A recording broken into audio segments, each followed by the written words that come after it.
So, welcome to session 3 of my Shelly Smola's Easter Quiet book, Embroider Along. Good morning, Brenda. In as just a overview, because I like doing overviews, this is a wonderful book that is full of all sorts of activities for children. They do need to be old enough to not eat things or put small things in their mouth, because the Easter eggs we're going to be looking at making today are kind of small. So my daughter, who is 14 months, she's too young for it right now. But I really love how Shelly Smola's put this together. It can also be made as a quilt. I'm doing the book, but you can use a quilt.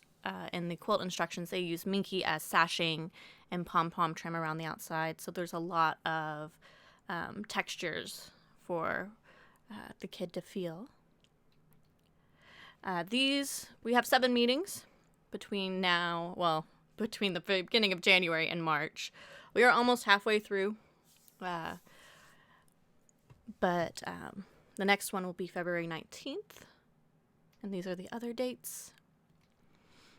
As a reminder, because I know some people are just now thinking about maybe doing it, I do have a handout where you can organize your thread colors.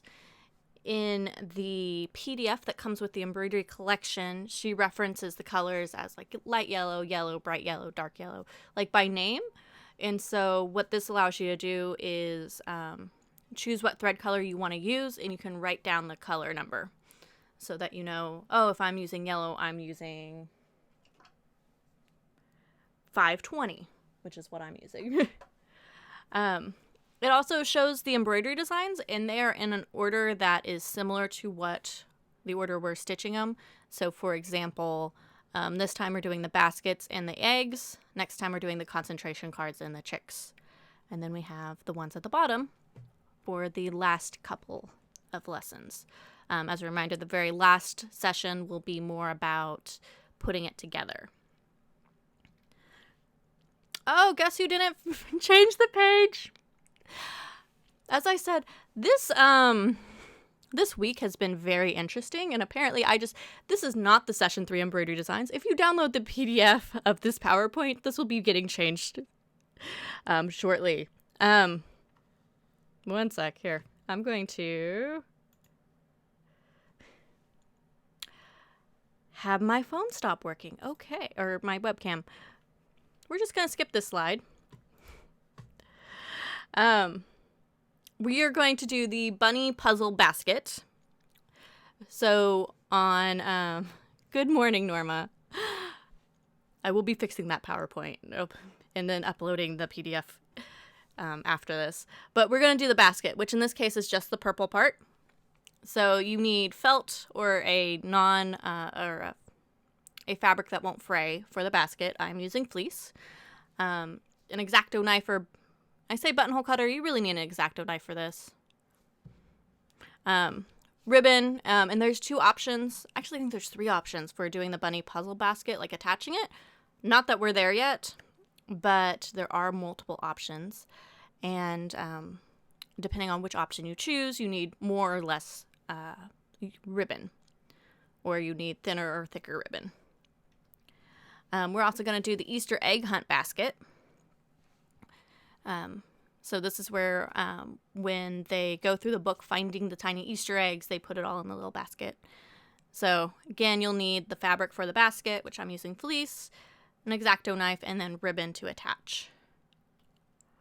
And then we're also making the eggs, the tiny little eggs. So there are 18 egg pockets in the book, but extras are recommended because I know they're tiny, they are going to get lost. So what I recommend doing, this is a picture of my embroidery screen, is adding the baskets and eggs to one hooping, or adding as much as you can to one hooping, because they're not very big.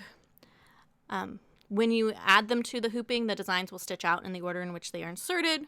So in this case, I started at the bottom and went up. So the big puzzle basket was opened, And then I inserted the egg basket, and then I actually have 20 eggs all around. This is using my midi hoop. Possible to do it in a smaller hoop and have all these designs. They would just be closer together. And I was going to show you practically how that works. So that's not the right button. I will get the right button. There, that's the right button where you can see. So this is a simulator for a Burnett 790, which is the top-of-the-line Burnett machine that both sews and embroiders. The interface, however, is very similar to all of the Bernina embroidery machines that are currently available. So whenever I open a simulator, it doesn't know that my embroidery module is attached, so I have to go to the embroidery side. So I'm going to hit my home button, and then embroidery, and then I'm going to, usually you would be at this screen. I had messed with mine. And I'm going to go to my USB, and I'm going to grab the big basket, which I just happen to know is this one. And I want to say, yes, we are in the large hoop. Okay. And then I'm going to move my basket down. I'm going to click this plus sign. Let's add another layer. Grab my second basket. Move it down. Plus sign. And then you start adding eggs. In my opinion, this is easier to do on the machine itself than on a simulator.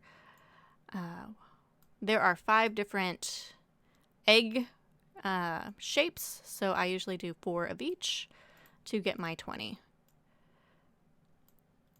And I would be using a stylist to put these on. But this, to me, this is the time-consuming part, is just getting everything put where you want it. And I'm not going to put in the other eggs. I just wanted to give you an idea of how it would work.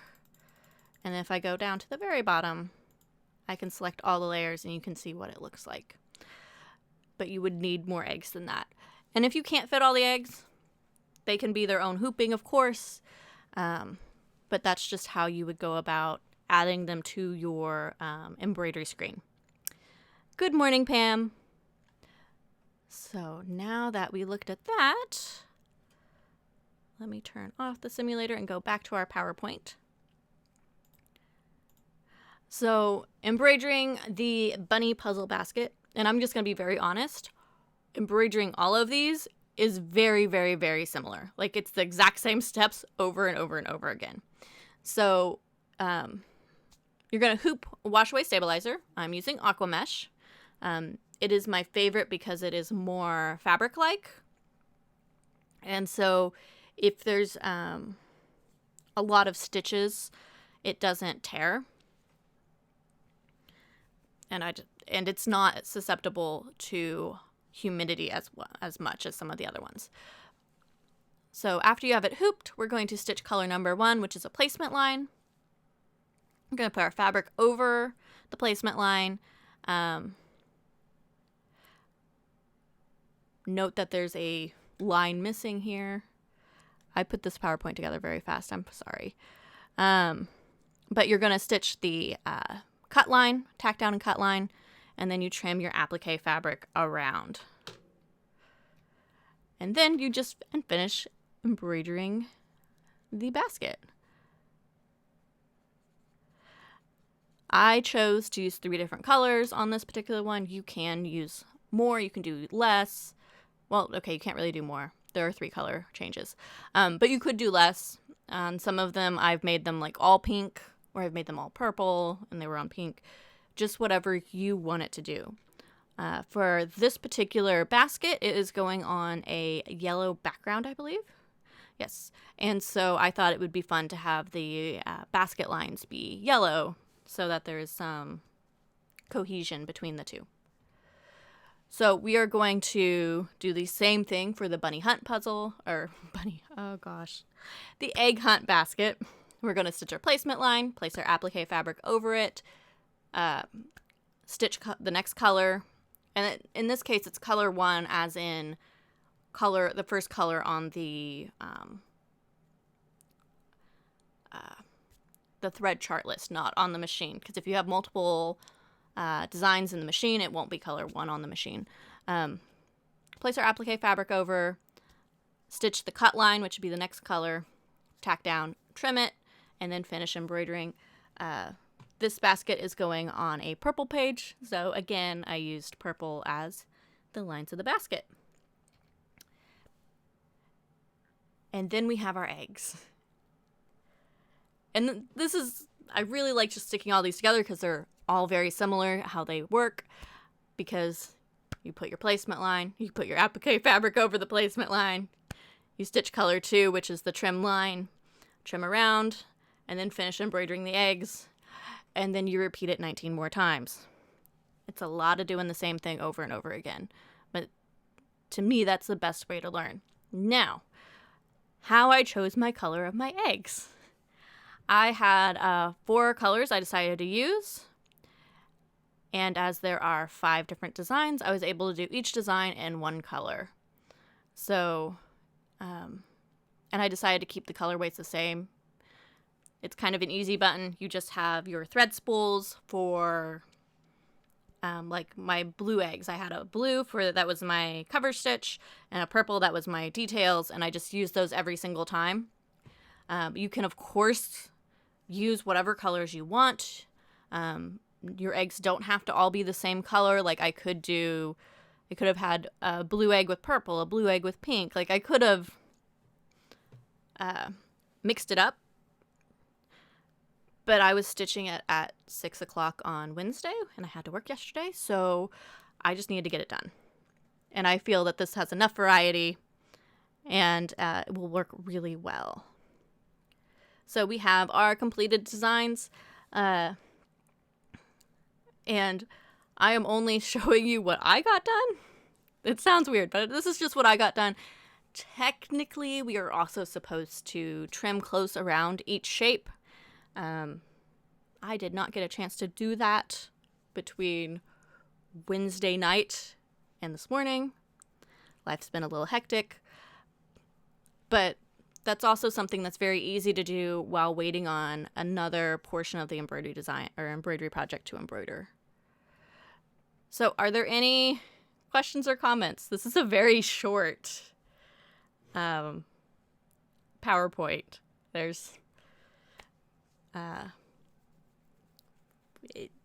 It was meant to be kind of short because after doing a lot on the other ones, it is nice to have something that's just easy, that's just doing the same thing over and over again, that doesn't have zippers.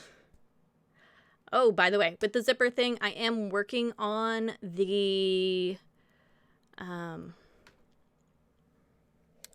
video to show how to do that, but I have run into a tiny problem of getting the video off the phone I used to record it. So, still planning on putting it out. I just have to actually have free time to do it. Okay, not seeing any questions or comments. So, February 19th at 10, we're going to have another session. Session 4 is February 19th. And we are going to be doing the concentration puzzle pieces and the chicks in the egg chicks.